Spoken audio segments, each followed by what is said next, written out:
Welcome to another Adventure Mechanics side quest. I'm Chandler. I'm rarely a social media person. I know, that's weird coming from a podcaster, but it's true. I do lurk in a number of game design forums, though. One thing that came up on Reddit prompted me to consider this question. How much time should you be spending on your tools? And at what point does your toolset become work on building an engine instead of building a game? These are important things to consider while working on your design. After all, if you're building an engine, you're not building a game. Let's talk about how you can find a balance between working on your tools versus working on your game.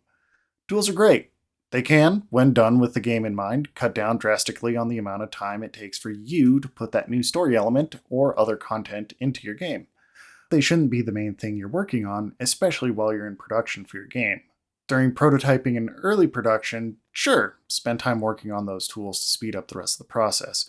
In mind, though, there's a limit to how much return on your time you'll get from spending more and more effort on your tools. The more time you spend working on your tools doesn't necessarily correlate to less time spent stitching everything together. Is that fancy UI for your tool useful? Sure, but if you spent weeks working on it to get it just so, is that time worth it? Maybe not so much.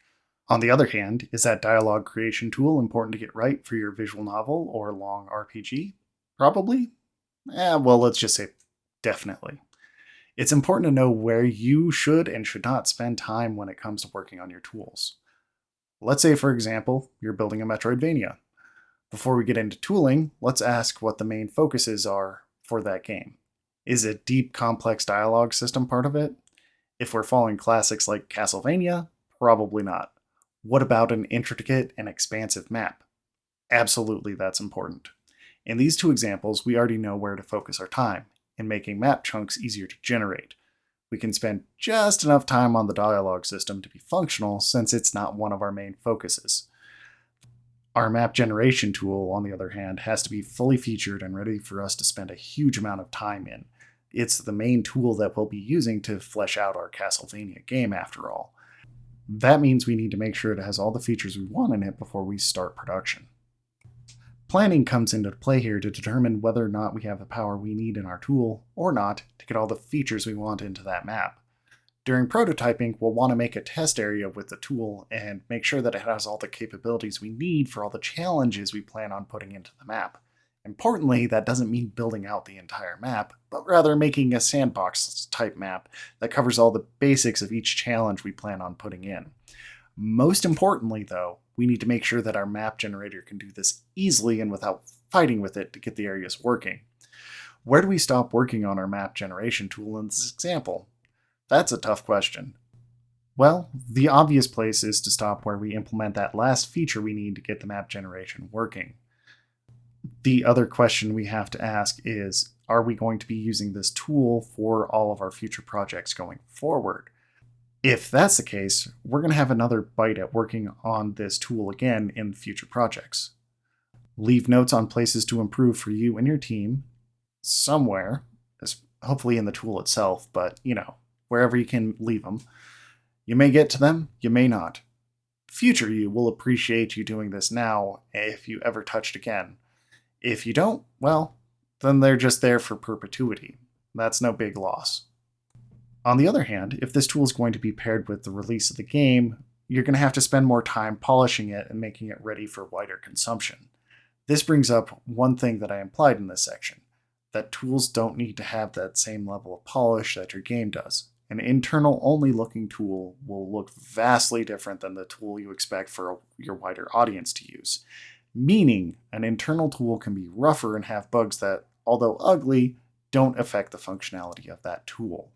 A tool for wider consumption, however, needs to have a nice workflow and be ready for people outside of your team to be able to work with. That means you need to have the help files updated and current. It needs documentation on most, if not all, of the expected workflows. The tool also needs to have a vast majority of the crashes ironed out and fixed. Polishing tools to this level is non-trivial.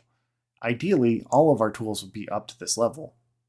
But at the end of the day, that tool isn't the main part of the show. It's our Metroidvania that we're working on.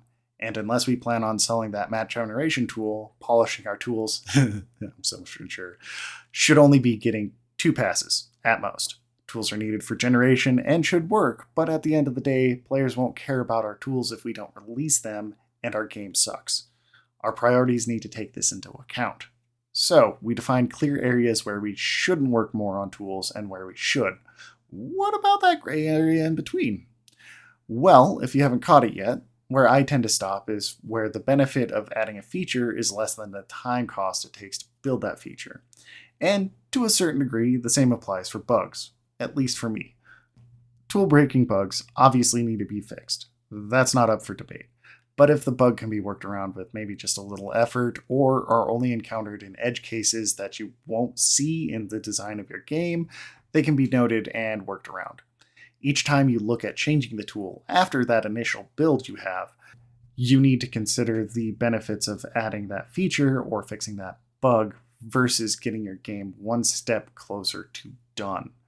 There's one caveat to this methodology in that it assumes you are building a finite game, not a lifestyle game that you'll be working on with a team over a decade or longer as that case may be. Tooling in this context has significantly different considerations and is a topic all on its own. And considering I'm a hobbyist developer with literally no experience in either playing or developing a lifestyle game, I'm probably not a good resource to pull from this in the first place. That being said, I suspect that a number of considerations I've laid out here will still apply to that style of game. They're games, after all. I think this is enough to really get started on thinking about your toolset and leveraging it to make your game. As always, if you have a question or comment, you can either find me on various social medias as JCSuron, or you can leave a comment below. I'd love to hear your experiences with tooling and game design. This has been another Adventure Mechanics side quest, and I'm Chandler. I'll talk to you next time. The intro and outro music are excerpts from Plinian, retro gaming version, royalty free. Music provided and produced by Lone Peak Music. Link in the description.